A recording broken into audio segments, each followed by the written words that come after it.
Bienvenidos a la última Agenda Económica PM de este 2023. Soy Nicolás Paut y por eso estoy vestido de gala para agradecerles por habernos acompañado durante todo este año. Y yo me imagino que en el gobierno también van a estar celebrando de gala porque el último hito que tuvieron durante 2023, podríamos decir que es el verdadero éxito que han tenido la administración de Gabriel Boric. Ha tenido muchas complicaciones con las reformas económicas, también con el andar de la economía, pero la verdad es que más allá de un crítico en particular o algunos matices, en el mercado, los analistas, todos en realidad están destacando el acuerdo alcanzado entre Codelco y SQM para la producción de litio en el salar de Atacama. De hecho, un exdirector de presupuestos estima que entre 2025 y 2030, que es la primera parte de la sociedad entre Codelco y SQM, el Estado en ese tiempo podría recibir en torno a 3.400 millones de dólares como ingresos por esa producción. ¿Por qué? Aquí está el argumento. Yendo en particular al acuerdo, esto va a significar, en términos prácticos, que de aquí al 2030, asumiendo un precio del litio de mediano plazo de $20.000 la tonelada, recursos adicionales por 4.500 millones de dólares, de los cuales cerca de 3.400 millones de dólares van a ser entregados al Estado y 1.100 millones de dólares van a ser de beneficio de Sokimich como productor de estas toneladas, de producirse, ¿no es cierto?, la mayor producción inicialmente acordada en este acuerdo de entendimiento. Sería después, desde 2031 hasta 2060, cuando Codelco reciba el 50,01% de la producción de litio y de otras sustancias. Hay algunas estimaciones que hablan en torno a 1% del PIB.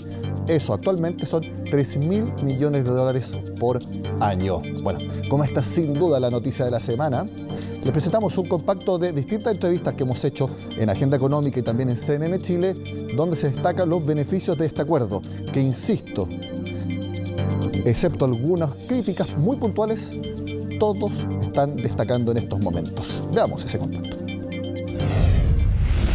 Yo creo que acá estamos frente a un hecho que es histórico en materia minera, en un salar estratégico como el salar de Atacama, que además es uno de los salares más importantes del mundo. Efectivamente, el 50+1. Esto significa que Codelco va a tener la participación mayoritaria en el salar de Atacama. Siempre se hablaba del contrato que vence en el año 2030 y por lo tanto la proyección era al año 2031. Y la verdad que aquí se ha fijado una etapa intermedia, una etapa de transición que es entre el 2025 y el 2030, en donde Codelco va a recibir utilidades a través de una cuota que equivale a 33.500 toneladas de carbonato de litio equivalente. Por lo tanto, aquí hay una anticipación importante respecto de las utilidades que se proyectaban. Entonces ya el 2025, a partir del 1 de enero, vamos a poder ver utilidades que naturalmente van a engrosar los aportes al Estado, que es el sentido final. La alternativa de promover esta negociación entre Codelco y SQM era muy superior a las otras opciones que se tenían sobre la mesa. En caso de que no hubiera existido un acuerdo entre SQM y Codelco, y por ejemplo se hubiera tenido que licitar quién iba a ser el partner de Codelco para explotar de acá, del 2031 en adelante, hubieran ocurrido distintas cosas que no son tan positivas como lo que permite este acuerdo. Lo primero es que el Estado no podría haber entrado en la participación en el salar de Atacama hasta el 2031. Lo segundo es que probablemente no se podrían haber llevado a cabo las inversiones que se necesitan realizar para hacer la transición tecnológica. Porque si tu contrato acaba el 2030, tú no vas a hacer inversiones que requieran un largo plazo para recuperar los retornos de esa inversión. Y además, cuando tú entraras el 2031 con una nueva empresa, articulada de Codelco con otra empresa, lo que te hubiera pasado es que hubieras tenido un tiempo sin suficiente producción, hubiéramos tenido lo que nosotros denominábamos un bache productivo, producto que tú no hubieras podido partir con toda la fuerza de manera inmediata. Entonces, este es un acuerdo. Cuando tú me preguntas, bueno, ¿qué significa para nosotros hacer esta negociación? Te lo digo de forma muy simple. Era por lejos la mejor opción para el Estado de Chile. por todas las razones que acabo de señalar. O sea, este acuerdo nos va a permitir acelerar el aumento de la producción, nos va a permitir que Codelco entre inmediatamente a la producción y no el 2031. Nos va a permitir que se realicen inversiones que son claves para que disminuya el impacto medioambiental de la producción de litio. Y nos va a permitir además evitar un bache productivo desde el 2031 en adelante. Es decir, es un acuerdo desde el punto de vista del interés de los chilenos y las chilenas, que eso es lo que finalmente importa en esta conversación, es un acuerdo muy superior a la posibilidad de una licitación. Otra parte de la Estrategia Nacional del Litio, como tú bien dices, existe la posibilidad a través de lo que se llaman los contratos especiales de operación de litio, los CEOLE, principalmente la exploración y la explotación de otros salares. Estamos trabajando en el Comité de Litio y Salares, en el cual justamente y prontamente vamos a empezar a ofrecer y entregar estos CEOLE en un mecanismo de concurso. Y eso son, yo creo que cosas de meses, justamente que este era el primer paso que nosotros necesitamos dar dentro de la estrategia, ya se llevó adelante en forma satisfactoria y exitosa, y la segunda parte, como tú bien dices, es ya la posibilidad de otros salarios, donde también la estrategia, y esto es muy importante decirlo, la Estrategia Nacional del Litio también incorpora el tema de la protección de del 30% del área de los salarios, y es un proceso que está también, en este momento se está discutiendo. Así que van a haber noticias pronto con respecto a esos otros salarios, de interés de todo Chile, ¿no? Y en particular de esta administración, definir claramente esos salarios lo antes posible, justamente para dar las señales para los inversionistas, ¿no es cierto?, tanto públicos como privados, en la exploración y explotación de aquellos salarios que lo pueden hacer, y eso porque también nos interesa, dados los precios internacionales, de que entre antes partamos también la producción de estos nuevos salarios mejor para todos. Acá se está produciendo una nueva era. La verdad que yo me atrevo a señalarlo de esta manera. Las fórmulas que se usan tradicionalmente en minería hoy día cambian. Hoy día la asociación público-privada ya es clara, es evidente, pero por otro lado también desarrollar minería incorporando temas ambientales, temas sociales. Yo creo que es un win-win, pero creo que es un win-win que debemos analizarlo un poco más arriba de lo que es el acuerdo Codelco-SQM. Este es un win-win para quienes allí negociaron, pero esto es realmente mirar que la minería efectivamente puede ser de beneficio de todos los chilenos, que podemos ocupar fórmulas distintas a cómo se ha hecho hasta ahora, especialmente en minería metálica. Por lo tanto, acá hay demostraciones claras que desde políticas públicas definidas de manera tan importante como que el Estado sea parte de todo el ciclo productivo es posible. Por lo tanto, hay un win-win en la negociación, pero también hay un win que tiene que ver con esta mirada de la minería pública, que tiene que ver con esta mirada que se entregó a través de la Estrategia Nacional del Litio, en que efectivamente podemos concretar hacer una minería de manera distinta. Ayer revisamos rápidamente la historia, qué otro hecho relevante como este se había visto, y la verdad que yo creo que esto va a marcar un hito importante en la historia de la minería en Chile. Albemarle, en cambio, que tiene un contrato que no expira el 2030, sino que expira el 2043, lo que ha señalado es que prefiere mantener ese contrato sin alteraciones por un periodo largo de tiempo hasta nuevo aviso. Entonces lo que ellos han dicho es que, por lo menos por ahora, no quieren tener una negociación de este tipo y tienen todo el derecho a hacerlo, porque justamente uno de los pilares de esta estrategia es que se respeten los contratos. Y eso significa que quienes son titulares de esos contratos tienen derecho a mantenerlos sin variaciones si así lo estiman conveniente. Algo importante, con estos ingresos que se están anunciando para el Estado, pueden haber cambios en el pacto fiscal que se presentó hace algunos días. Vamos a ver cómo se deriva la discusión política de este acuerdo entre Codelco y SQM. Somos CNN Chile, hacemos la pausa y al regreso les contamos cómo está el empleo en nuestro país, la tasa de desocupación y también cuáles son las proyecciones para el IMASEC de noviembre que el Banco Central va a publicar temprano el martes 2 de enero. Al regreso acá en Agenda Económica.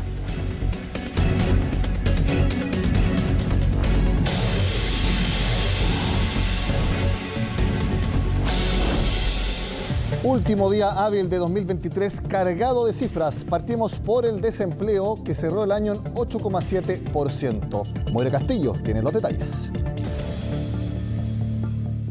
8.7. Esa es la cifra que alcanzó el desempleo entre septiembre y noviembre. Según los datos del INE, esto se explica porque la fuerza de trabajo creció más que los ocupados. O sea que las personas dentro del mercado laboral aumentaron más que quienes tienen trabajo. Por eso la desocupación aumentó 14%, incidido principalmente por los cesantes y quienes buscan trabajo por primera vez. La tasa de desocupación de este trimestre móvil de septiembre, octubre, noviembre fue de 8,7% y registró una variación positiva de 0,8 puntos porcentuales en 12 meses, siendo además estadísticamente significativa. Es la 13ª variación positiva consecutiva. Comparado con igual trimestre de 2020 a 2022, se observa que la tasa de participación es significativamente más alta, pero aún sigue siendo más baja respecto al nivel 2019 en 1,3 puntos porcentuales, que es el nivel prepandemia. Un dato positivo esta vez es que se crearon 85.000 empleos en el trimestre, el mayor aumento en casi 2 años. Acá influyeron bastante los sectores agrícola y la construcción. El problema es que la mayoría de ellos son empleos informales y por lo tanto muy precarizados, lo que mantiene la preocupación sobre el mercado laboral. Aquí lo que nos están indicando estas cifras de mercado laboral es que el mercado laboral sigue todavía muy debilitado. Eso, por un lado, se manifiesta en que la tasa de desempleo, ¿cierto?, sube 8 décimas respecto al mismo periodo del año anterior. Y con esto ya llevamos 13 meses consecutivos de alzas en la tasa de desempleo. Y entonces va a tardar demasiados años la recuperación del mercado laboral. Por lo tanto, hoy día la prioridad es crecer. Por eso algunos siguen asegurando que estamos ante una crisis y que para superarla se requiere impulsar con más fuerza las medidas necesarias para reactivar la economía. Definitivamente lo que ocurre es que el principal problema que tenemos hoy día es que no se está considerando que esto sea un problema. Entonces, cuando tú no consideras que estás en una emergencia laboral, precisamente no haces la pregunta, ¿cierto?, que me estás haciendo, que es ¿qué medidas tendríamos que tomar?, ¿cierto? Y de hecho, si uno mira, la única medida que vemos en los últimos meses que ha tomado el gobierno explícita, más bien es una antimedida, que es cuando supimos a fines de septiembre que se acabó el IFE laboral. Si bien se crean empleos, ese ritmo de creación de empleo no es lo suficientemente dinámico como para absorber a todas las personas que se están incorporando al mercado laboral. Entonces, el empleo crece al 2,9% anual, pero la fuerza de trabajo, ¿cierto?, que son todas las personas que en definitiva desean ofrecer sus servicios de trabajo en el mercado laboral, aumentan en 3,8% anual. Ahora las esperanzas están puestas en los meses de verano, ya que son varios los sectores que aumentan sus necesidades de contratación en esta época, aunque sería un alivio solamente temporal. Estamos en los meses donde hay estacionalidad positiva, lo que implica mayor demanda de ciertas ocupaciones, como por ejemplo el sector agrícola, y dado esto es esperable observar menores presiones respecto a la tasa de desocupación. El gran desafío que tenemos ahora es la época estival, donde el sector agrícola emplea más personas. El segundo desafío, sin duda, es terminar con la informalidad laboral. En este periodo es donde se reactiva el mercado laboral. Sin embargo, este año demostró que nuestro mercado está frío y está siendo cauteloso respecto de la economía. Como todos sabemos, 2024 va a ser un año muy anémico, ¿cierto?, en términos de crecimiento, va a ser muy bajo. O sea, va a ser del orden del 1%. Si tenemos 9 millones de ocupados, ¿cierto?, estamos hablando de 95 mil empleos. Eso es lo que uno esperaría, que en una economía con un crecimiento del 2%, más o menos es lo que crezca el empleo en un año. De cara al 2024 se espera una recuperación paulatina de la tasa de ocupación. Sin embargo, los expertos son claros. Es necesario poner el foco en el crecimiento económico para generar empleos y ofrecer incentivos para los trabajadores.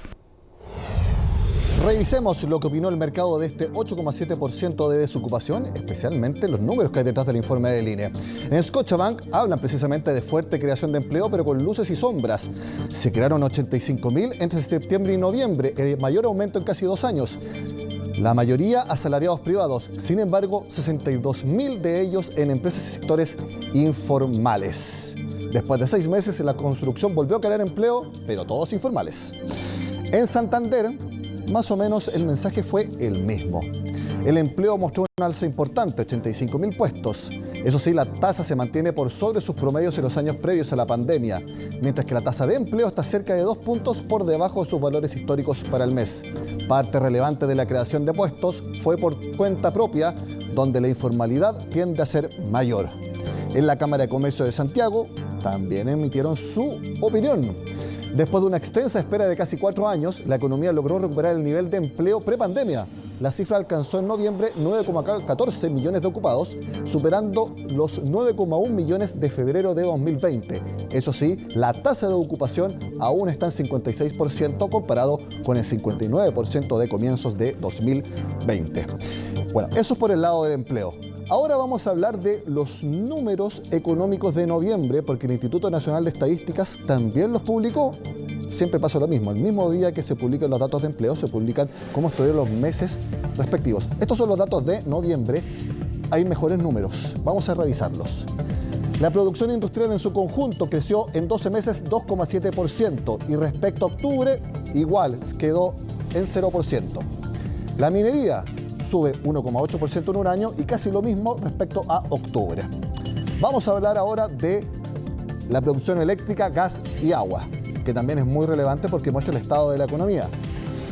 Respecto a noviembre de 2022, la caída es leve, 1/10, y prácticamente igual respecto a octubre, 0%. Las manufacturas, muy buen crecimiento anual, 4,5%, pero cae respecto a octubre, 1,6%. Eso es lo que es el desestacionalizado, recuerden. Anual respecto a un año anterior, desestacionalizado respecto al mes anterior. El comercio sigue deprimido, como lo vemos en el titular. Cae 0,8% anual, las ventas de supermercado también bajan en 12 meses 3,8% y el retail cae anualmente 2,4%. Bueno, con todos estos números, ¿cuáles son las proyecciones para el IMASEC de noviembre que va a informar el Banco Central a las 8:30 de la mañana el martes 2 de enero? Lo vemos a continuación en las proyecciones del mercado, que también lo hacen siempre. Partimos con Copeuch. Ellos creen que los datos sectoriales muestran una economía que sigue débil, pero que hay ciertos sectores que pueden estar mostrando recuperación, como las manufacturas. El comercio sigue debilitado y seguirá en terreno negativo. ¿Qué esperan ellos? Un IMASEC de noviembre creciendo anualmente 1%, pero con una caída de 0,1% respecto a octubre. Vamos a ver a Clapes UC, que también entregaron su pronóstico. Veámoslo. Ellos creen que el IMASEC anual subirá 0,8% y que para que el año termine en 0%, el IMASEC de diciembre tiene que crecer 0,9%. Terminamos con lo que opinan en Security. Ahí lo vemos. Un mes sin grandes sorpresas. La actividad económica continúa con una recuperación muy gradual en el margen. Ellos creen que el IMASEC crecerá 1,2% anual, pero con una baja de 0,3% respecto a octubre. Muy bien, está terminando el año y queremos mostrarles algunas gráficas que revelan los aspectos más importantes. Y siempre lo hemos dicho acá en el programa. La primera, el descenso en la tasa de interés. Recuerden esa agenda económica histórica en que justo el día en que se bajó la tasa de interés, estuvo con nosotros Rosana Costa. Muy bien. Como ven, el año partió en enero en 11,25% la tasa. Centrémonos ahí. Ahí está, eso, vamos directo al número. De enero a junio no hubo cambios, la tasa de interés en 11,25%, pero luego comenzó el descenso. En julio, 100 puntos base, septiembre, 75 puntos base, octubre ya están al 9%, y recordemos que hace un par de semanas el Banco Central bajó la tasa de interés a 8,25%, es decir, en el año la tasa de interés se redujo en 300 puntos base, de 11,25 a 8,25%, todo en el segundo semestre. ¿Por qué se produjo esto? Porque la inflación anual, que recordemos son los últimos 12 IPC sumados, también empezó a bajar y eso permitió que el Banco Central bajara la tasa de interés. Acá vemos cómo estuvo esa inflación anual en enero, 12,3%. Fíjense la curva, totalmente a la baja con una pendiente muy inclinada. Miren. Ya en abril estábamos en 10%, en junio 7,6%, en agosto 5,3% y llegamos a noviembre con un 4,8%. Este es el último dato que conocimos este año. Rápidamente volvemos a enero, 12,3%. Ahí lo vemos, 12,3%. Y fíjense cómo terminamos el año, 4,8%. Se redujo en más de la mitad en la inflación. Por eso, el Banco Central pudo bajar la tasa de interés. Esto puede seguir bajando. Y bueno, terminamos con el dólar, también muy protagonista durante el año. Partió enero en 850 pesos. En algún momento rozó los 1.000, encendiendo las alarmas hace más o menos unos 3 meses. Por suerte no ocurrió. ¿Y cómo cerró el año? 882. De esta forma terminamos la agenda económica de este 2023. Yo me despido porque me voy de vacaciones. Vuelvo en febrero, pero sigan con nosotros porque, les cuento un dato, Agenda Económica es, junto a CNN Prime, el único programa que ha estado ininterrumpidamente desde que CNN Chile comenzó sus transmisiones el 4 de diciembre de 2008 y seguiremos durante 2024. Yo me despido, pero por un rato, porque luego nos vemos en CNN Prime.